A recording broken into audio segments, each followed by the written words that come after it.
All right, now it's time to take a look at the latest business headlines. For help with that, we're going to bring in a business and markets analyst and Newsmax contributor, Seth Denson, and the author of Women and Health, Carrie Carbonaro. Thank you both for joining us this morning. Okay, so let's get into the markets. All three major indexes ending in the green, with the NASDAQ leading the way. Now, this morning, futures are up across the board ahead of the opening bell.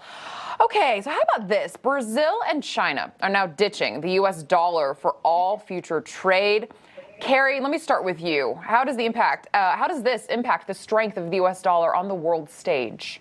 So this is a very sad day for the U.S. dominance of our currency in the world.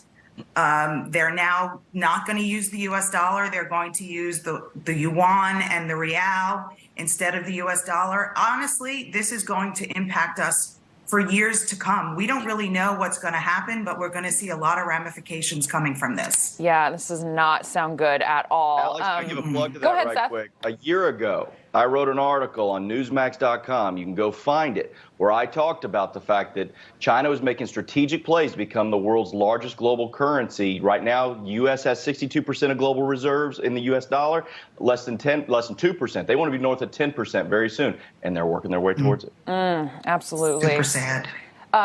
So let's move on just a little bit. So a shakeup in the retail industry as Macy's is now getting a brand new CEO. It's Tony Spring, who is actually the current CEO of Bloomingdale's. Seth, what do investors need to know about this move? Good. Macy's is down over 30% year to date. They just have not made it back to they were near $40 a share. They're at 17 in pre-pandemic. They're at $17 a share now. Spring has some new ideas of going after a younger audience. He wants to spring forward. So let's see if he can make it happen. This is a positive move, I think, for investors. Yeah, they certainly need a little something, a little help there.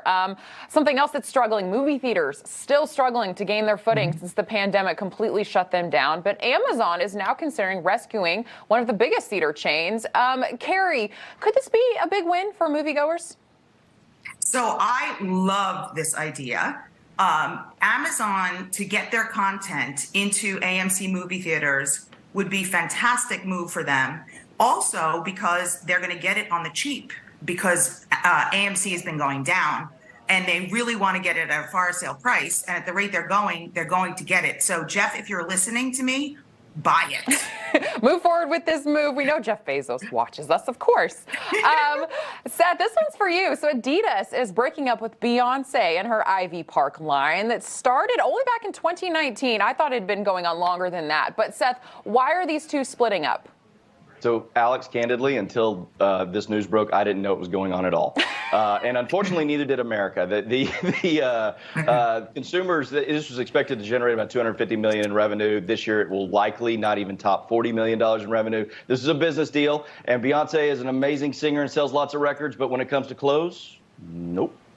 See, I was right, Seth. I was like, this is the perfect segment for Seth right here. Let's end on a kind of a fun one. So an old cheap college staple coming out with a new breakfast alternative amid high egg prices. Cup of noodles, obviously you know them as ramen. They're creating breakfast-flavored ramen noodles. Carrie, what do you make of this move? I think it's brilliant.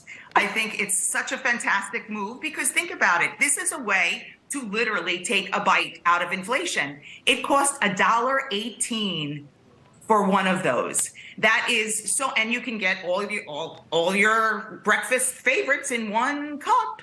So it's the cheapest thing you can get, and I think it's going to take off, I think. So we'll see. Seth is shaking his head. Seth, you don't think so? Listen, I made my way through school in the early parts of my career, sustaining life on cup of noodles and ramen. I loved cup of noodles when I could afford. I couldn't even afford that. I was doing the hard ramen. Yes. Yeah, me too. 10 for $1. This is nasty. And so while I love Carrie and I agree that maybe it's a great marketing ploy, no, absolutely. Yeah, not. Carrie, I'm sorry. I'm going to have to go with Seth on this one. I'll admit, I've never actually had ramen noodles, but it just does not sound good to me. So I'm on Seth's side. Seth Denson, Carrie Carbonaro, thank you both for joining us this morning. It was a whole lot of fun.